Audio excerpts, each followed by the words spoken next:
I feel so sad. Gary was both a unique guitarist and songwriter, and the embodiment of the tough guy with a heart of gold. I learned most of what I know about being in a rock band from Gary Richrath. These were the words of Kevin Cronin after learning of Gary's death in 2015. What Kevin said made me think back. When I was a kid growing up in the Midwest, most all of my friends who played guitar wanted to be Gary Richrath. They tried to imitate his guitar sounds and riffs. Maybe it was the Midwest mindset that made Gary so popular around where I grew up.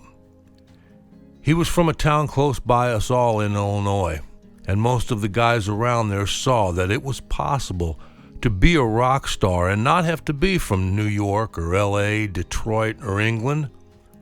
But whatever it was, he was very popular among the guitarists around my neck of the woods in the 1970s. And I think we all learned a lot from him. Gary was a great guitarist, that's for sure. When you saw him play, you knew he was where he belonged in life. On stage, with his guitar, you could tell he was at one with himself and his surroundings. So let's take a few minutes here and talk about Gary and his musical career. I'll also try and give you, as best I can remember, my first-hand account at one of the times I saw Gary live with REO Speedwagon. This was at Superjam 77 in St. Louis. So I hope you'll stick around while we go back in time and talk some about Gary Richrath.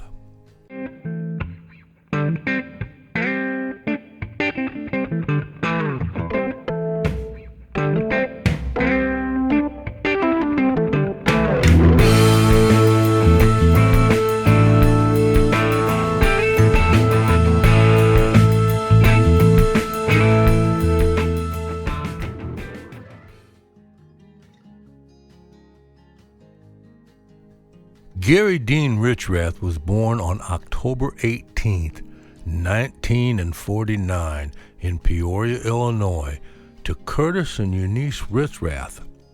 Gary is the oldest of 4 children, including 2 brothers and a sister. Gary grew up in East Peoria, Illinois, and early on had a strong affection for the guitar. His musical influences included Jeff Beck, Eric Clapton, the Beatles, and the Everly Brothers. Gary's mom supported his interest in playing guitar, but Gary's dad wasn't too happy about it, as he worked a night shift and had to listen to Gary practice playing in the room below him. Gary played and practiced hard and was playing guitar professionally at the age of 16. He started off by playing smaller local clubs around Illinois.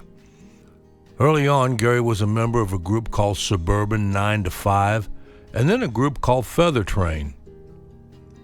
Back then, REO Speedwagon had been a cover band. Gary approached the group as he had been interested in joining. After Gary joined, he became the principal songwriter as well as lead guitarist. Gary provided much of the driving force for the band, helping them reach the charts. But REO still had an obstacle to overcome. With a history of 2 lead singer changes, there was a spot open.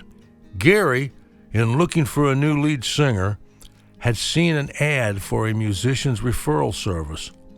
Gary gave it a chance, called it up, and it was run by none other than Kevin Cronin himself. Gary met with Kevin for an audition and hired him as their new lead singer.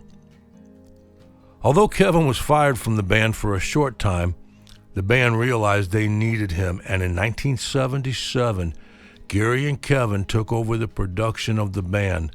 The combination of their talent, chemistry, and different music styles really worked well as they started to write and produce hit songs.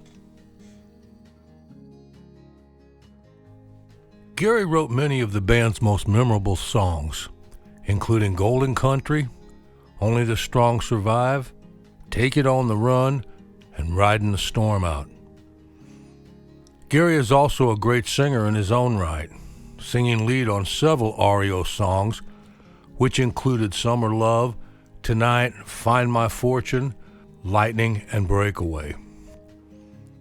In 1977, I went to see REO Speedwagon at Superjam in St. Louis.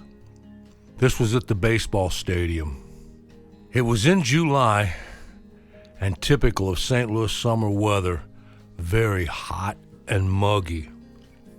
I'm going off memory here from 45 years ago, so bear with me. Here is a little of what it was like. The place was very crowded. I believe there was 40 to 45,000 people total.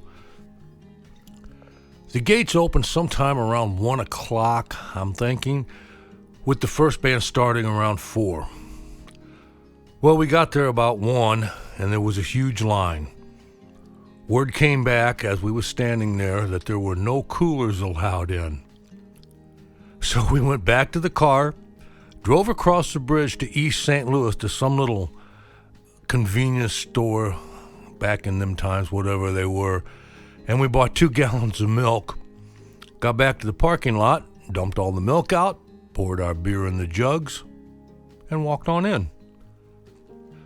We got up in the stands and we set some of the shade. It was very hot, and watched some of the other opening bands. But by the time REO took to the stage that night, a lot of people, including me, had come down to the main floor. I got to the front and side of the stage, and I could see them in the back there getting ready to come on. You could tell Gary was reeling. He was bouncing around like a pinball in a machine. When the lights came on and they hit the stage, it was something, man. If I remember correctly, Ted Nugent had just played, and anyone knows his shows are no slouches, or his guitar playing for that matter. But on this night, Gary and the band stole the show. They was just fantastic. It was something to see, and I'm glad I was there.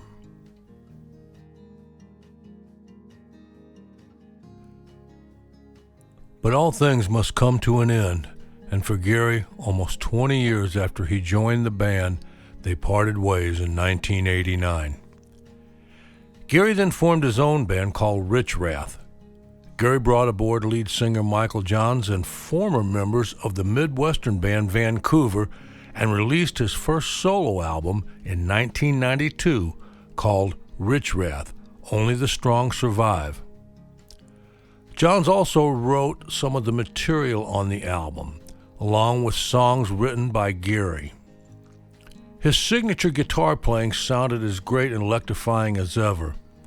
The album was full of high-energy rock and roll with a fresh sound. Several of Gary's songs were released on the album that were never released with REO Speedwagon. The Richrath band also toured nationally for a few years after the album's release, which sparked massive fan turnout. Back in 2001, VH1 televised a behind-the-music documentary on REO Speedwagon, and Gary did appear throughout the show and was interviewed and spoke very candidly about his years with REO. Gary only played one more time with REO Speedwagon after the breakup in 1989, as far as I know.